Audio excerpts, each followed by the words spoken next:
Olá, muito boa tarde a você conectado conosco aqui pelo site Notícias Agrícolas no ar, nosso boletim, olhando para o encerramento das negociações lá na Bolsa de Chicago.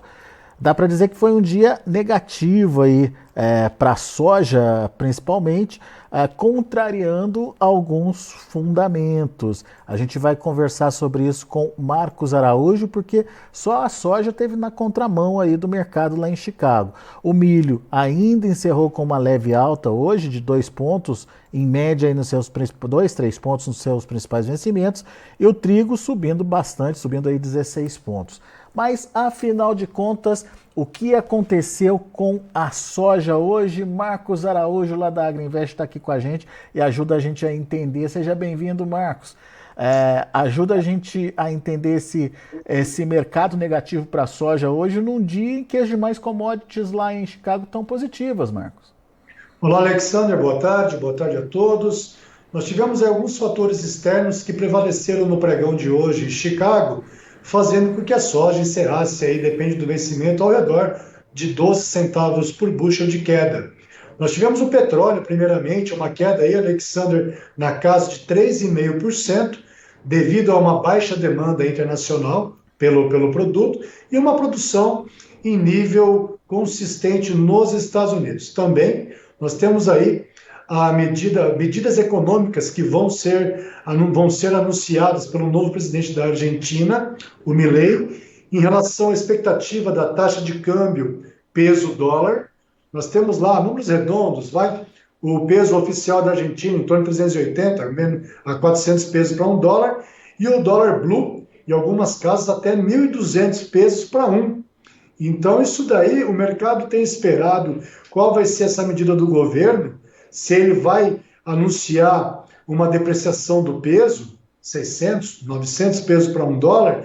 Se isso acontecer nessa amplitude, naturalmente seria uma condição favorável para que os produtores vendessem os grãos que possuem em estoque, porque a armazenagem do grão é uma medida contra a inflação na Argentina. Isso daí forçaria uma venda por parte do produtor e acabou também pressionando negativamente nesse momento mais a soja.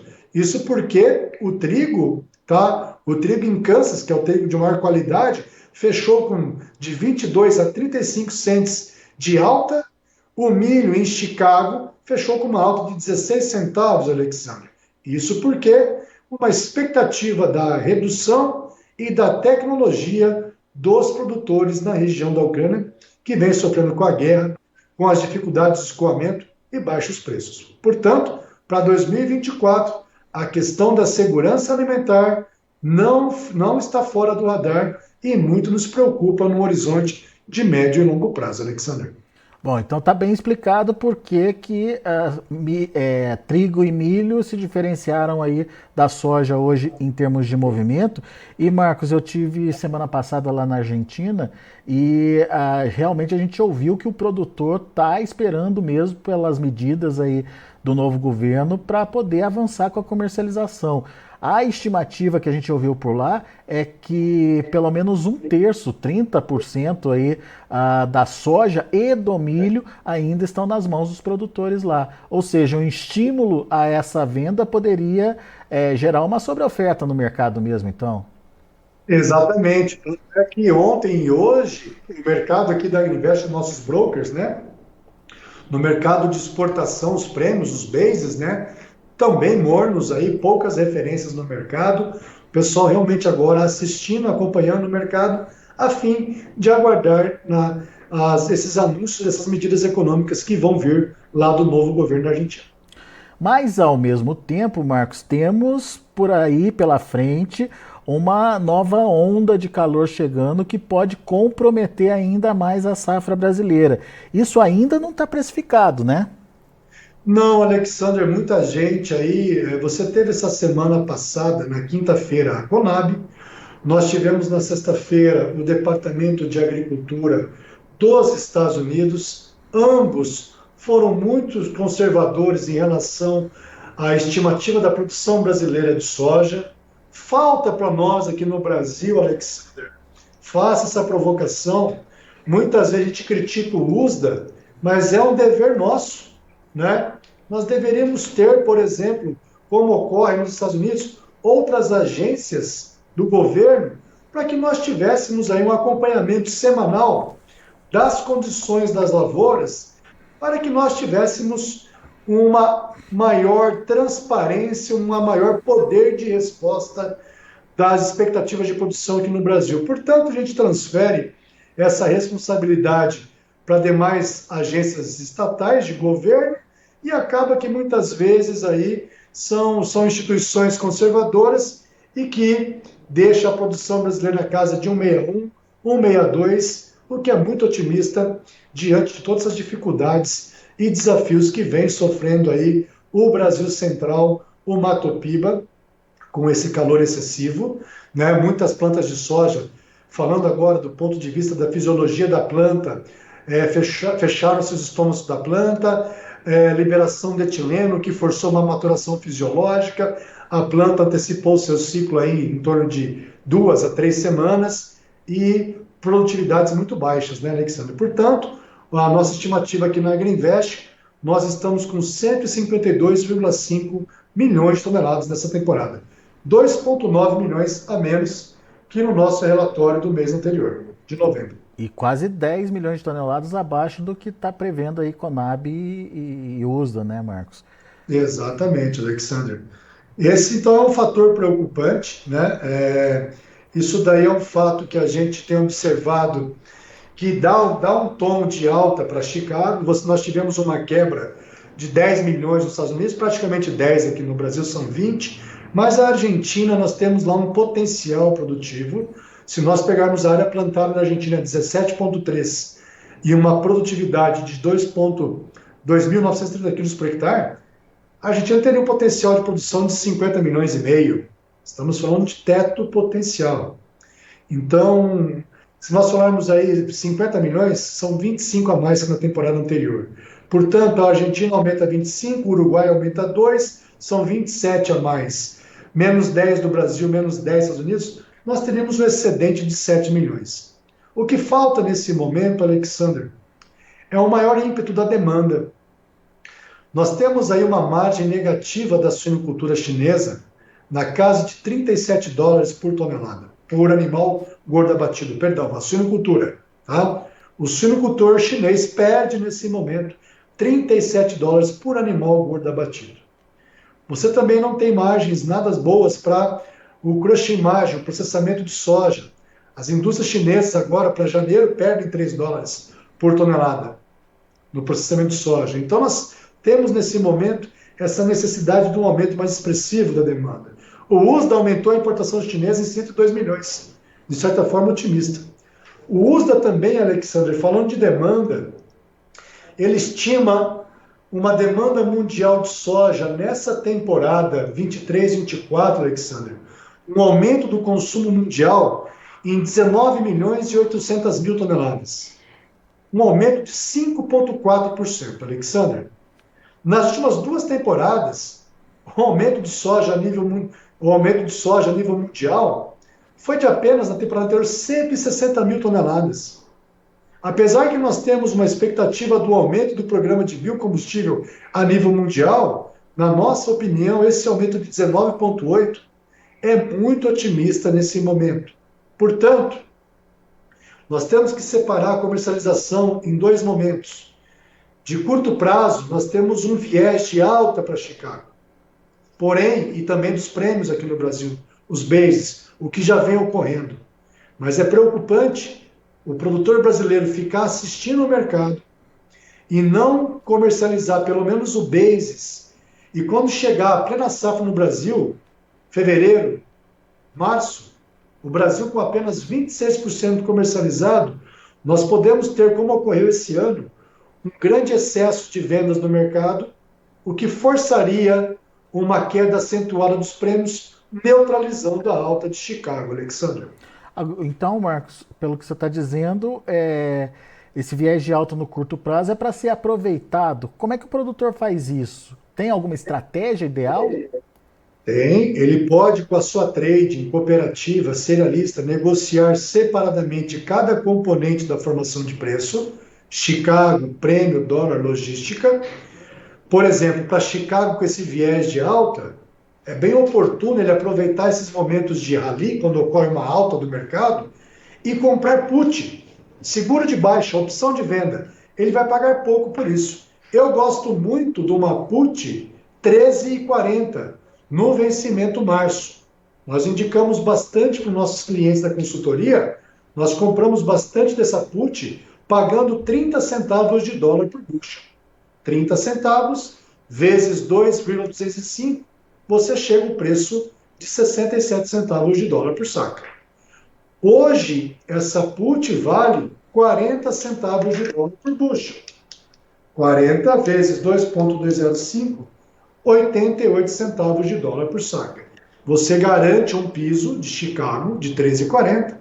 Tudo que Chicago subir, você não vai ganhar com a tua put. Se o mercado subir, diante desses fundamentos que nós temos falado, você vai fixar o bushel 14,40, 15 e perde apenas o prêmio da put. E se porventura o mercado cair com uma melhora climática no Brasil, com essas medidas econômicas da Argentina, você está garantido um piso da soja de um bushel a 13,40, que historicamente é um elevado nível de preço. Por um custo de 88 centavos por saca, é isso, Marcos? Por saca, ou 40 centavos de dólar por bushel. Tem que pagar no ato da compra. Muito bem. Não está caro? Não está caro. Aumentou a volatilidade agora, com essas grandes variações dos últimos dias, mas é interessante. Nós compramos esse prêmio por 30 centavos. Muito bem. Então, essa pode ser uma alternativa, comprar put nesse momento e garantir, você sugeriu aí o 13,14, que é o que se paga para março, e garantir esse preço mínimo aí no bolso, certo? Strike 13,40, pagando 40 centavos de dólar por bushel ou 88 centavos por saca. 13,40 o strike, 13,40. no março. Muito bem. É uma estratégia a se pensar, portanto, nesse momento em que o mercado está com esse tipo de tendência. Agora, mais para frente, Marcos, a médio e longo prazo, daí a gente tem que entender o que vem pela frente, né? E daí a preocupação sua está principalmente no que diz respeito à demanda? Exatamente, Alexander. Se nós falarmos de demanda, tá? Na safra anterior, a demanda mundial, Alexander, aumentou apenas 160 mil toneladas. Na safra 21-22, reflexo ainda do Covid, a demanda mundial de soja ela reduziu 450 mil toneladas, coisa que só tinha acontecido a redução de demanda lá na crise do subprime na safra 2008-2009. Se nós pegarmos uma média de 10 anos, Alexander, a demanda mundial de soja cresce a 2,75%. Isso muito influenciado porque em 2018-19 nós tivemos uma forte redução do rebanho de suínos na China, devido à peste suína africana, e depois a recomposição desse rebanho, o que fez com que o aumento da demanda mundial de soja na safra 19 e 20 alcançasse quase 14 milhões de toneladas. Porém, nesses últimos anos, a produção de suíno na China está estagnada. E a China representa praticamente 50% da produção mundial de suínos. Nos preocupa, portanto, esse aumento do USDA muito otimista. Nós aqui na Agrinvest trabalhamos com um aumento da demanda mundial na casa de 10 milhões de toneladas. Portanto, essa equação, essa sopinha de letra, se a Argentina tiver uma produção normal e a previsão climática é favorável para eles, tudo que o Brasil quebrou, está quebrando e os Estados Unidos quebraram, a Argentina pode recuperar. E sobra. Boa. Muito interessante essa provocação que você faz aí pro produtor, porque ele está ali esperando, muitas vezes, atrasado na comercialização, correndo risco então, Marcos. Correndo risco. Nós temos hoje um bom dia. Olha o dólar com carinho. O dólar aí é 4,97. Você tem um dólar futuro para março a R$5. Na nossa opinião, é uma boa oportunidade de fixar o dólar futuro nesse momento. Muito bem. Tá aí. Dicas valiosas do Marcos Araújo, lá da Agriinvest, aqui para você que nos acompanha no Notícias Agrícolas.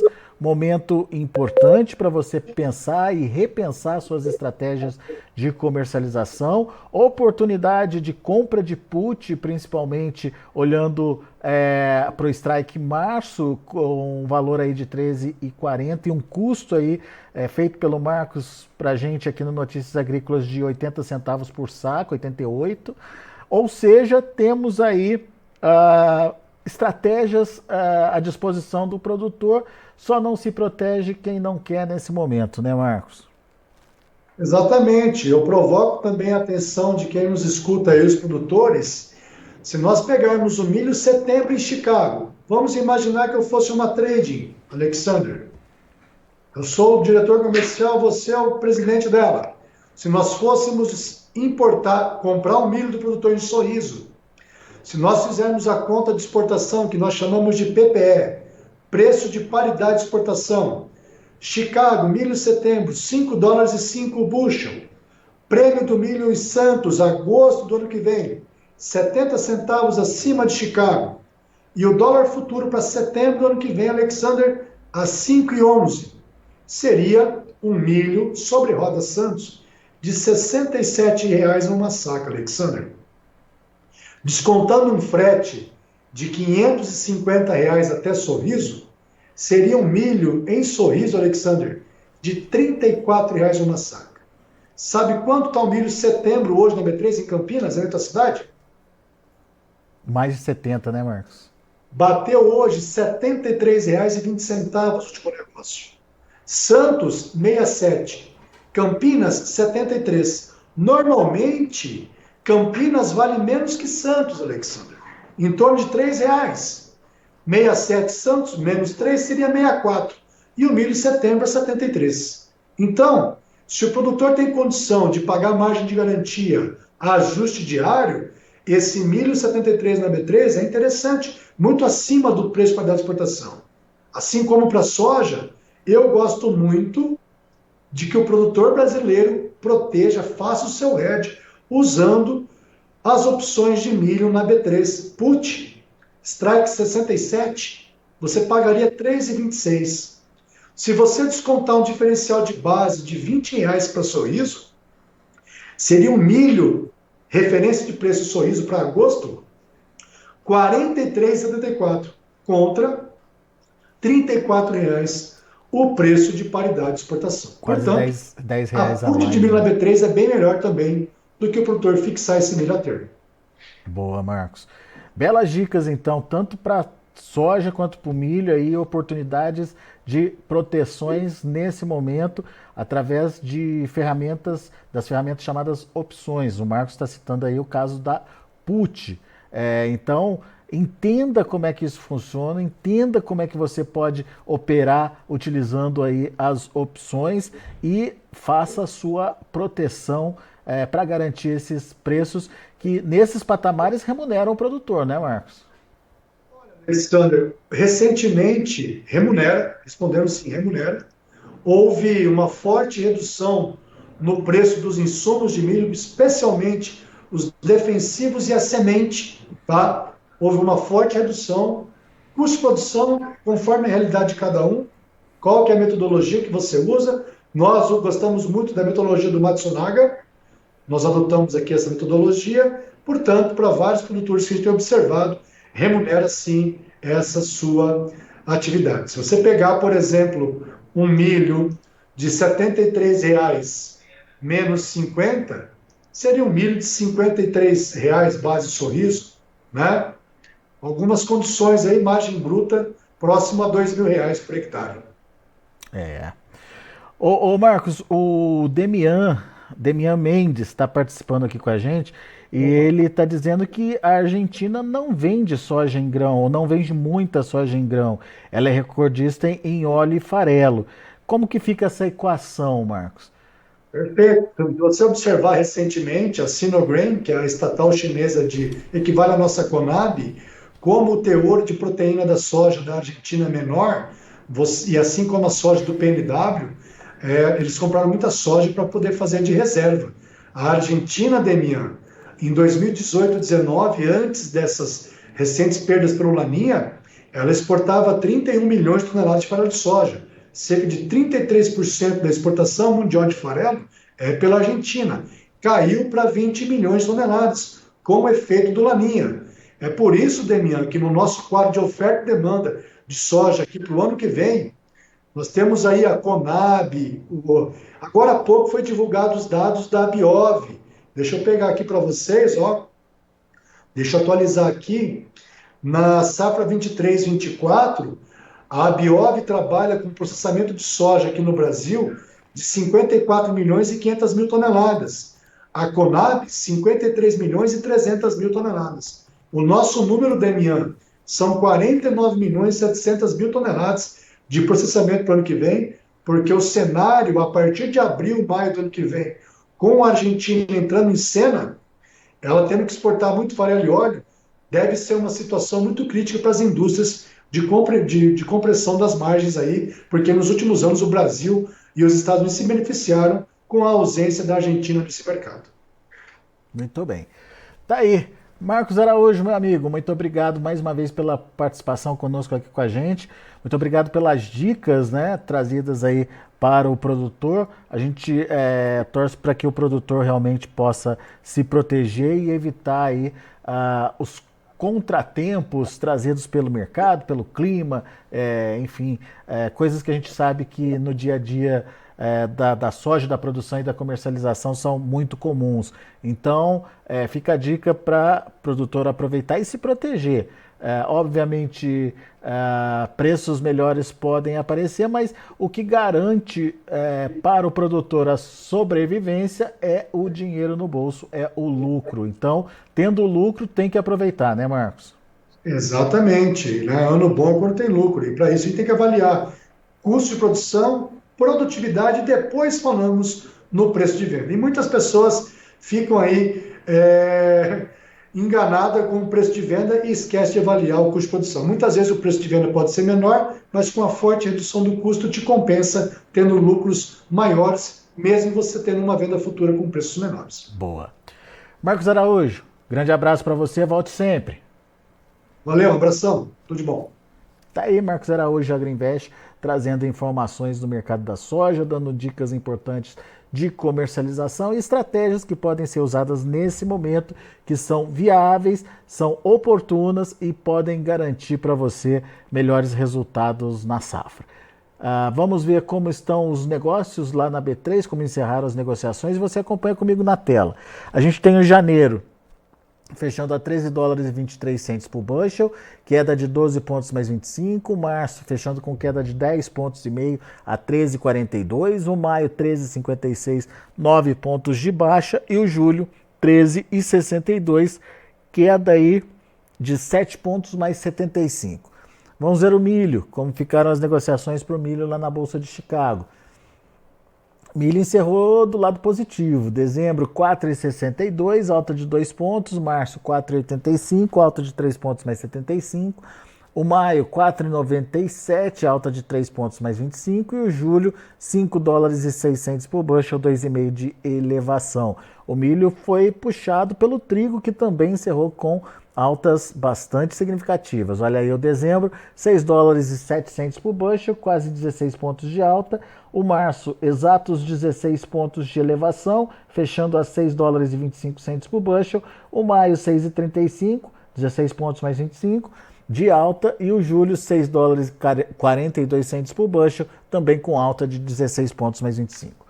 São os números de hoje, já de fechamento do mercado. A gente vai ficando por aqui. Agradeço muito a sua atenção e a sua audiência. Daqui a pouquinho tem mais informações e outros destaques para você. Continue com a gente.